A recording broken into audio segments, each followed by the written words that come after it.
Hi everyone, आज की video में भी हम कुछ रिएक्शन ही करने वाले हैं अलग अलग क्लिप के ऊपर। देखिए, पहली वाली क्लिप आप देखिए।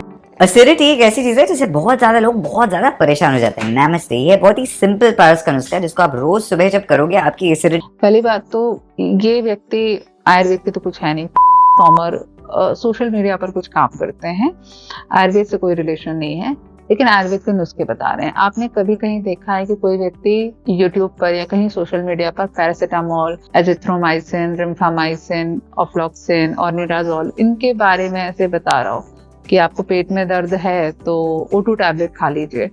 नहीं बताता ना, नहीं होता है। तो फिर आयुर्वेद के मामले में ऐसा क्यों करते हो? आयुर्वेद भी एक प्रॉपर साइंस है। अब आप यहाँ बोलोगे कि नहीं उन्हें पता है इसलिए बता रहे हैं। साइड इफेक्ट हो गया तो सारा ब्लेम किसके ऊपर जाता है? आयुर्वेद वालों के ऊपर जाता है। चलिए इनके नुस्खे के बारे में देख लेते हैं। पहले कप में आप डालोगे 1 चम्मच शुद्ध देसी घी। गर्म पानी में देसी घी डालना है।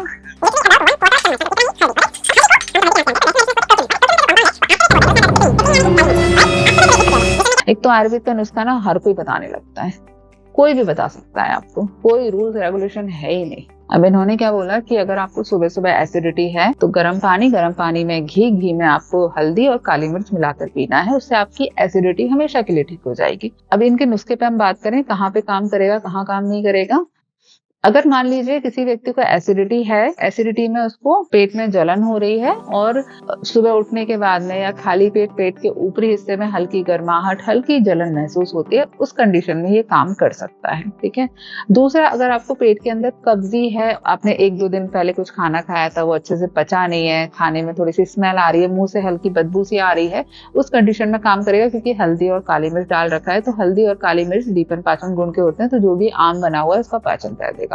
लेकिन अगर किसी को बहुत ही लंबे समय से एसिडिटी की प्रॉब्लम है, उस कंडीशन में बिल्कुल काम नहीं करेगा, उल्टा नुकसान करेगा। दूसरा, अगर एसिडिटी की कंडीशन इस प्रकार की है कि इसमें वॉमिट, नोजिया आता है, सुबह सुबह उल्टी करने का मन करता है, उस कंडीशन में अगर आप इस नुस्खे का प्रयोग करोगे तो आपको फायदा होने की बजाय उल्टा नुकसान हो जाएगा।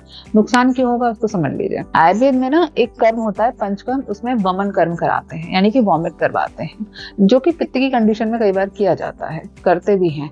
तो इसमें क्या होता है ना कि व्यक्ति को अगर नोजिया बहुत ज्यादा हो रहा है, उसमें हम घी पिलाकर पेशेंट को वॉमिट कराते हैं। अब अगर किसी व्यक्ति ने घर पर ही गर्म पानी पीकर के साथ में घी ले लिया तो उससे क्या होगा, वॉमिट वाला जो सेंसेशन है वो कम होने की बजाय और बढ़ जाएगा, उसको उल्टियां आने लगेंगी। और अगर उसको इंडाइजेशन बहुत ज्यादा है, यानी कि बहुत ज्यादा खट्टी डकारें आ रही हैं, पेट बिल्कुल फूला हुआ है, रात का खाना बिल्कुल पचा हुआ नहीं है, उस कंडीशन में ये नुस्खा अपनाया तो उससे फायदा होने के बजाय नुकसान हो जाएगा। ठीक है। तो ये काम तब करेगा जब तुरंत 1 या 2 दिन पहले कुछ खाया हुआ है, उसकी वजह से एसिडिटी हो गई है, रात का खाना अच्छे से नहीं पचा है, वहां काम करेगा। लॉन्ग टर्म वाली एसिडिटी है, नोजिया बहुत ज्यादा होता है, रोज सुबह उठते हैं, ब्रश करते हैं, उस समय ब्रश करते समय उल्टी जैसा मन करने लगता है, तो फायदा नहीं होगा, उल्टा नुकसान करेगा। मैं सिर्फ इतना बोलना चाहूंगी, आयुर्वेद को बदनाम करना बंद कर दो कि आप किसी आयुर्वेद डॉक्टर से कांटेक्ट करके थोड़ा सा क्लेरिफिकेशन उस बारे में ले लो, थोड़ी सी जानकारी ले लो, तो सही जानकारी आप पहुंचा पाओगे। आयुर्वेद एक बहुत डिटेल साइंस है, बहुत जितना एलोपैथी साइंस है, मॉडर्न साइंस है, ठीक उसी प्रकार से आयुर्वेद भी बहुत ज्यादा डिटेल में है। एक एक रोग के ऊपर कम से कम 30-30, 40-40 पेज में उसका वर्णन है। आई होप आपको पसंद आए हों, अच्छे लगे हों। आपका कोई सवाल है तो कमेंट सेक्शन में बताइएगा। और बस चलो, बाकी मिलते हैं। Bye bye.